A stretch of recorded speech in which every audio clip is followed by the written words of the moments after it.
Assalamualaikum warahmatullahi wabarakatuh.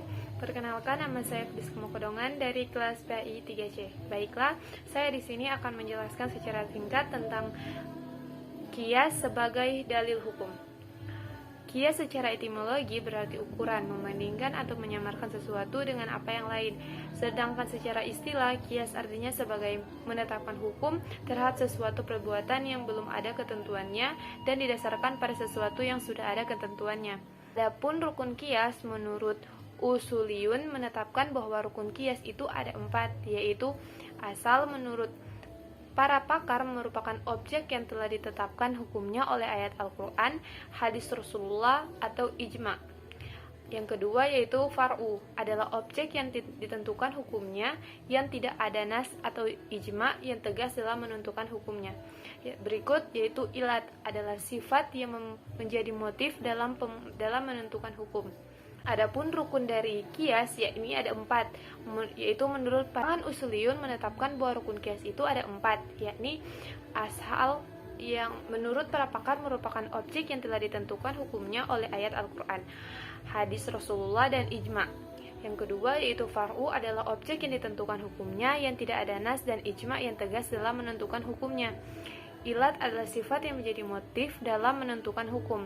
Yang terakhir yaitu hukum asal, yaitu hukum syara yang ditentukan oleh nas atau ijma yang akan diberlakukan kepada far'u. Adapun hukum yang ditetapkan kepada far'u dasarnya merupakan buah atau hasil dari kias, oleh karena itu tidak termasuk rukun.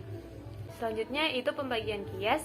Para pakar usul fikih mengemukakan bahwa kias dapat dibagi menjadi beberapa segi, yaitu al-qiyas al-awla, al-qiyas al-musawi, al-qiyas al-adna. Dari segi kejelasan ilat yang terdapat pada hukum, kias diklasifikasikan menjadi 2 macam, yaitu al-qiyas al-jali, al-qiyas al-khafi. Nah, masalikul ilat atau cara menentukan ilat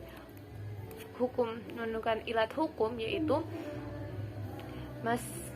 masalikul ilat merupakan persoalan yang sangat urgen untuk dibahas dalam kajian kias karena hal tersebut merupakan cara atau aturan main yang digunakan oleh kalangan mujtahid untuk mengambil ilat yang ada dalam objek yang ingin ditetapkan hukumnya. Kalangan usuliyun menetapkan bahwa ilat suatu hukum yang dapat diketahui dengan berbagai macam cara, yaitu yang pertama, al-nas adalah sejumlah dalil yang dijadikan sebagai pegangan untuk melakukan istibat hukum, baik nas itu berupa ayat Al-Quran maupun sunnah Rasulullah SAW. Berikutnya itu ada ijma atau konsensus para ulama untuk mengetahui suatu hukum dapat dilakukan dengan merujuk kepada yang berikut adalah ijma, konsensus para ulama untuk mengetahui suatu hukum dapat dilakukan dengan merujuk pada ijma. Misalnya, yang menjadi ilat perwakilan terhadap anak kecil dalam masalah harta adalah karena masih kecil. Ilat ini dapat dikiaskan kepada perwakilan dalam persoalan pernikahan. Selanjutnya yaitu al-ima wa al-tanbih, yaitu penyertaan sifat dengan hukum dan disebutkan dalam lafal. Yang berikut yaitu al-sibar wa al-taksim. Al-sibar adalah penelitian dan pengujian yang dilakukan oleh mujtahid terhadap beberapa sifat yang terdapat dalam suatu hukum. Sedangkan al-taksim adalah upaya mujtahid dalam membahas ilat pada sifat dari beberapa sifat yang dikandung dalam suatu nas. Berikut yaitu al-munasabah, yaitu sifat nyata yang terdapat pada suatu hukum dapat diukur dan dapat dicerna oleh pikiran jernih, merupakan tujuan yang dikandung hukum itu yang pencapaian terhadap suatu kemaslahatan atau penolakan terhadap kemudaratan. Yang berikut yaitu tankihul manat, adalah suatu upaya seseorang mujtahid dalam menentukan ilat dari berbagai sifat yang dijadikan ilat syar'i dalam berbagai hukum. Berikut yaitu al-tahard, yaitu penyertaan hukum dengan sifat adanya keserasian antara keduanya. Berikut al-syabah, yaitu sifat yang memiliki sisi kemiripan dan kesamaan. Yang berikut yaitu al-dauran, adalah suatu kondisi di mana ditemukan hukum jika bertemu sifat dan tidak terdapat hukum ketika sifat tersebut ditemukan. Nah, yang terakhir yaitu ilga al-farik, yaitu terdapat titik perbedaan antara sifat dan hukum, tetapi titik perbedaan itu dibuang sehingga ditinggalkan pada titik persamaan. Jahan kias sebagai berikut, yaitu ayat yang dijadikan alasan kias adalah seluruh ayat yang mengandung ilat sebagai penyebab munculnya hukum tersebut. Misalnya, dalam firman Allah Quran Surat Al-Maidah ayat 6, yang artinya Allah tidak hendak menyulitkan kamu, tetapi dia hendak membersihkan kamu dan menyempurnakan nikmatnya bagimu supaya kamu bersyukur. Dari ayat di atas menyebutkan ilat yang menjadi penyebab munculnya hukum ialah makna kias yang ketika muncul suatu kasus yang tidak ada ketentuan hukumnya dalam nas.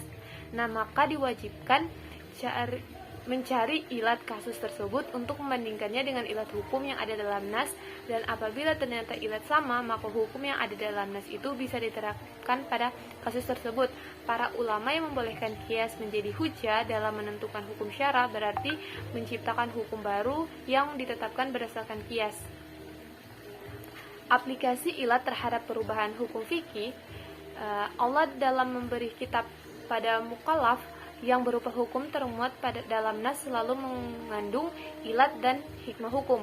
Oleh karena itu, para ulama usul fikih membuat suatu kaidah fikih yang berbunyi bahwa hukum itu berputar bersama ilatnya dan mewujudkan dan meniadakan hukum. Ilat hukum itu selalu sesuai dengan hikmah hukum. Hikmah itulah yang menjadi tujuan disyariatkan hukum kepada nas. Bagi pencuri yang memenuhi persyaratan hudud saksinya adalah dipotong tangan. Sekian yang dapat saya sampaikan. Lebih dan kurangnya saya mohon maaf. Wassalamualaikum warahmatullahi wabarakatuh.